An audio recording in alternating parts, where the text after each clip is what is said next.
اور کیا میں کہوں، مطلب میرے تو الفاظ ہی شرمندہ ہو گئے ہیں کہ اس کے اوپر بیٹھ کے، اس بحث کے اوپر ہم لوگ بھی بیٹھ کے بحث کیوں کر رہے ہیں کہ جو وہ کہتے ہیں کہ آئین اور قانون کی دھجیاں بکھیری گئیں، جو پرانی سپریم کورٹ کا فیصلہ نئی سپریم کورٹ کے جونیئر ججز نے اپنے سینئر کے ججز کا جو فیصلہ وہ کیا، باقی آپ یہ حکومتی پارٹیز کی بات کر رہی ہیں۔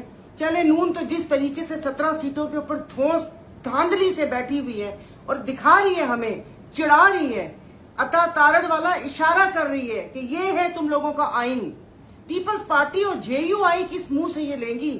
وہ تو جمہوریت کے علم بردار ہیں۔ میں پوچھنا یہ چاہتی ہوں مولانا سے بھی اور باقی لوگوں سے بھی جو آیتیں پڑھ کے سناتے ہیں، کیا غاصبوں کے لیے بھی کوئی آیت ہے؟ کیا وہ آیت بھی ہمیں سنا دیں گے کہ وہ لوٹ مار کا جو مال ہے وہ کیسے اس کے اوپر قبضہ کر سکتے ہیں؟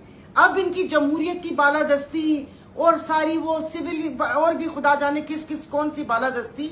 ابھی کیا کہتے ہیں، سلمان صاحب نے کہا، میں نے لکھا بھی تھا کہ حکومت، کسی نے کہا کہ حکومت خوش ہوگی۔ حکومت کیوں خوش ہوگی؟ مطلب آپ تو ایسے کہہ رہے ہیں جیسے فیصلے حکومت نے کرنے ہیں۔ یہ حکومت ہو گئی، یہ ججز ہو گئی، واٹس ایپ پہ آئے ہوئے فیصلے سناتے ہیں، ان کو کس چیز کی خوشی؟